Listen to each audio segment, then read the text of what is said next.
mga Kalingap reactors din natin. No? Pasupport na rin po ng kanilang YouTube channel. Hello po, please support Rock PH. Sa pong Kalingap na sugid na taga-subaybay. Please support po ninyo.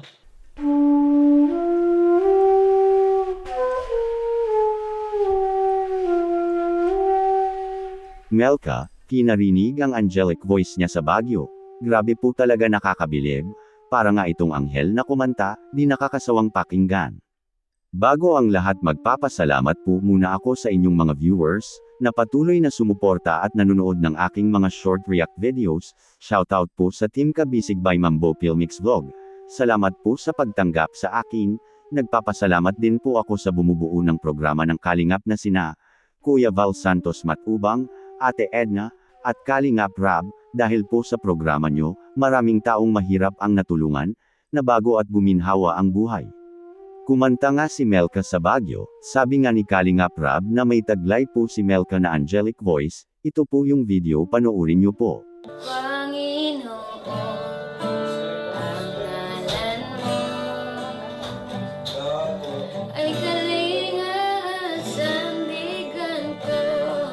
Inababago pangako mo.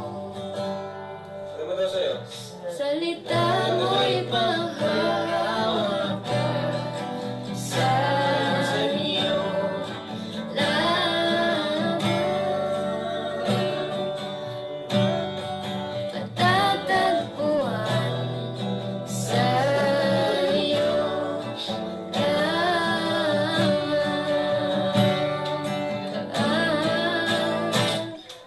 Mananatili sa iyong isip, sasambahin sa dakong lihim.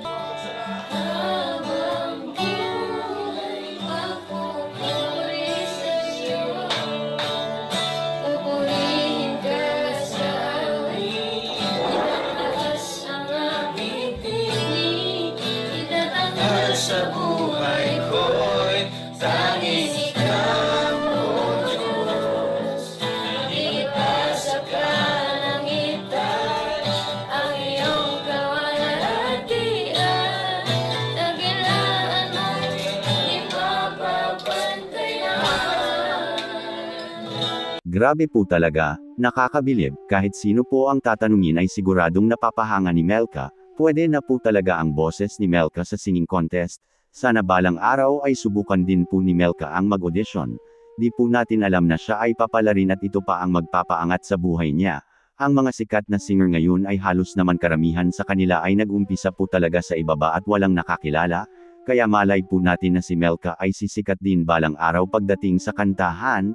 Tiwala po talaga ako sa boses ni Melka na malayo ang mararating niya. Kailangan lang po niya na may gagabay sa kanya na coach at siguradong may future po talaga si Melka. Sa inyo po ba? Sang-ayon po ba kayo sa sinasabi ko na may future si Melka pagdating sa kanta?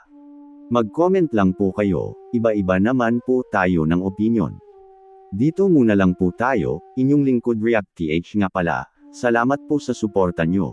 Sana po mag-subscribe kayo para ma-notify kayo sa panibagong short react video na ma-e-upload ko. Ingat po kayo palagi, and God bless po sa lahat.